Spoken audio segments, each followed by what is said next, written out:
치르는 서부전선과 동부전선 두 전쟁을 치르는 그 상황을 만든 게 독일 스스로가 자초를 한 거죠. 그래서 결국은 독일의 아돌프 히틀러는 나중에 결국 패망할 수밖에 없었는데요. 자, 그게 다 일본은 1941년 12월 7일에 미국 하와이 진주만을 기습 폭격해서 미국을 2차 세계대전에 참전시킨 게 큰 실수였고, 또 같은 해 6개월 앞선 시점인 1941년 6월 22일에는 독일이 소련을 공격해서 독서전쟁을 일으킴으로써 소련이 바로 2차 세계대전에 참전하게 만든 그 실수를 독일이 저지른 거죠. 그래서 2차 세계대전의 전범 국가인 독일, 일본, 이탈리아 이 세 국가를 추축국이라고 하지 않습니까? 이들은 큰 실수를 자행한 거죠. 세계 최강 국가 미국과 그 다음 국가인 소련을 2차 세계대전에 참전시켜서 그들을 상대로 싸우느라고 결국은 일본과 독일은 고전했던 거고, 결국은 미국, 소련, 중국, 프랑스, 영국 등의 연합국이 승리하고 추축국이었던 독일, 일본, 이탈리아는 패전했다라는 제2차 세계대전의 생생한 역사는 다 잘 아실 겁니다.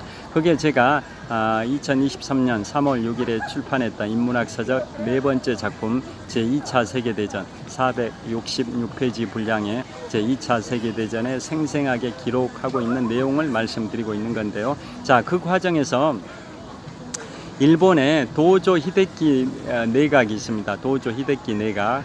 자, 2차 세계대전 태평양 전쟁이 개전되기 딱 50일 전입니다. 자, 일본이 미국 하와이 진주만을 기습 폭격한 게 1941년 12월 7일인데요. 그보다 50일 앞선 1941년 10월 18일경에 일본의 제40대 내각 총리 대신, 즉 일본의 수상이죠. 수상.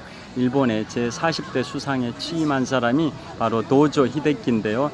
이 사람이 약 2년 9개월 정도 일본의 전시 내각을 이끌면서 태평양 전쟁을 수행했던 인물입니다. 자, 이 사람은 만주 사변 이후에 일본의 만주 주둔했던 군대 관동군의 헌병대 사령관 출신인데요. 1941년 10월 18일경 진주만 기습 폭격보다 약 50일 앞선 시점에 일본의 내각 총리 대신, 즉 일본의 제40대 총리에 취임을 해가지고 약 2년 9개월 동안 집권하면서 2차 세계대전에서 일본이 항복하기 1년 1개월 전까지, 즉 1944년 7월 중순까지 2년 9개월 집권하면서 태평양 전쟁을 수행했던 인물인데요.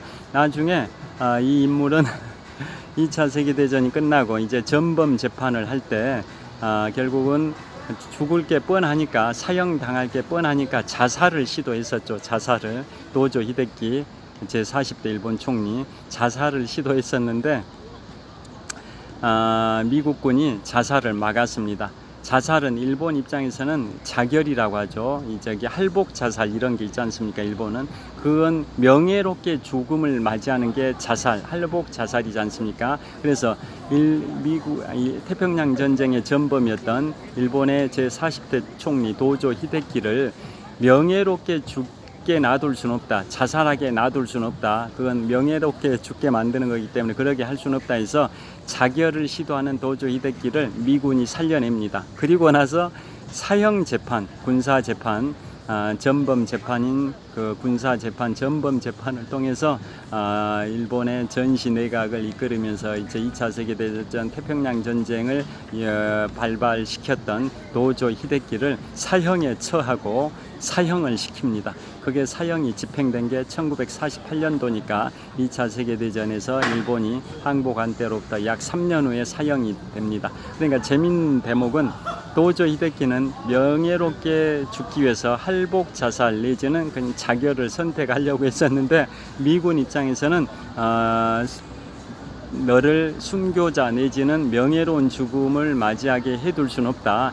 그래서 자살을 막았습니다. 그리고 전범 재판을 통해서 사형 선고를 한 다음에 처형을 시킵니다. 그게 1948년입니다. 그런 재미있는 일화도 있습니다. 자, 현재 시각이 1시간 33분 정도 촬영했는데요. 현재 시각이 9시 53분입니다. 자, 현재 시각이 2024년 7월 30일 화요일 밤 9시 53분입니다. 제가 지금까지 제목은 일본사에서 최대 규모의 내전인 세키카라 전투에서 승리하여 일본을 천하통일한 도쿠가와 이에야스가 도요토미 히데요시의 가문을 멸망시킨 오사카 성 전투라는 제목으로 유튜브 영상을 1514번째를 촬영했습니다. 제가 유튜브 시작한 지 4년 3개월 반 정도 됐는데요. 1514번째 영상을 촬영했으니까 거의 4년 3개월 반 동안 거의 매일 하나씩 촬영한 셈입니다. 자, 그래서 오늘은 그런 제목으로 촬영했고요. 종반부에는 메이지 유신 이후에 일본의 군국주의가 가속화되면서 만주사변, 그 다음에 중일전쟁, 또 태평양 전쟁까지 발발시켰지만 결국은 일본은 미국을 건드려 가지고 미국이 2차 세계대전에 참전하게 만들어서 결국은 스스로 화를 자초한 거고요. 그래서 일본은 패망을 하게 됐다라는 그런 스토리로 말씀을 드렸습니다. 자, 오늘 장시간 현재까지 1시간 35분 정도 촬영했는데요. 장시간 시청해 주셔서 감사합니다. 자, 이곳은 잠실 석촌호수 동호 북쪽 조깅로고요. 그 다음에 롯데월드 타워를 보여드리겠습니다. 동호 북쪽변에 롯데월드 타워가 있습니다. 123층 555m 높이 기준 세계 5위 규모 OECD 국가 38개 회원국 중에서는 가장 높은 빌딩 롯데월드 타워가 잠실 석촌호수 동호 북쪽변에 위치하고 있습니다. 자, 지금 촬영하고 있는 공간이 잠실 석촌호수 동호 북쪽 조깅로고요. 산책하는 분들, 달리기 하는 분들 각자의 방식으로 2024년 7월 30일 화요일 밤 9시 55분 이 시간을 보내고 계신 풍경이고요. 현재 1시간 35분 정도 촬영했습니다. 이제 용량도 다 됐기 때문에 마무리하도록 하겠습니다. 그 다음에 이곳 잠실 석촌호수 동호의 풍경입니다. 자, 잠실 석촌호수 동호의 풍경이고요. 호수 바람이 시원하게 불고 있어서 굉장히 시원하게 느껴집니다. 자, 저 불빛이 현란한 곳이 동호와 서호를 연결하는 굴다리고요. 그 위로 송파대로가 뻗어 있고 저 굴다리 넘어 서쪽에 서호가 있고요. 이곳은 동쪽에 있는 동호입니다. 자, 동호의 북쪽 조깅로에 산책하는 분들, 운동하는 분들이 쭉 보입니다. 자, 그 다음에 저를 마지막으로 촬영하면서 마무리하겠습니다.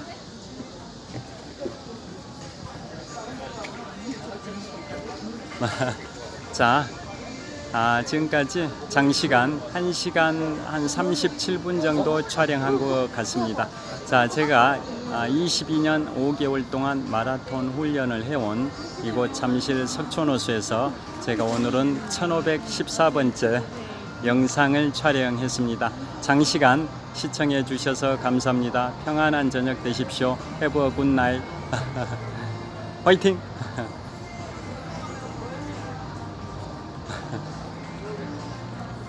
자, 달리기 하는 분들이 보입니다. 자, 달리기 하는 분들 보이시죠? 달리기 하는 분들, 산책하는 분들, 많은 분들이 제가 이곳에서 2002년 3월 1일부터 오늘 2024년 7월 30일까지 무려 22년 5개월 동안 마라톤 훈련을 해오고 있는 잠실 석촌호수고요. 동호와 서호를 합해서 한 바퀴에 2563m 16바퀴 반을 돌게 되면 42.19km입니다. 제가 이곳에서 22년 5개월 동안 마라톤 훈련을 하면서 마라톤 풀코스를 101회 완주했습니다. 그래서 연평균 풀코스 완주 횟수는 4.6회 정도 되고요. 누적 훈련 거리는 지구 한 바퀴 4120km에 약 68% 정도 해당되는 28,000km 정도를 달렸으니까 22년 5개월 동안 일평균 훈련 거리는 3.4km 정도 됩니다. 개인 최고 기록은 마라톤 3년차였던 2004년 3월 14일 제75회 동아마라톤 대회에서 3시간 19분 48초라는 개인 최고 기록을 갖고 있습니다. 자, 제가 22년 5개월 동안 달려온 잠실 석촌호수입니다. 마무리하겠습니다. 자, 장시간 시청해 주셔서 감사합니다. 평안한 저녁 되십시오. 자, 행복한 밤 되세요. 감사합니다.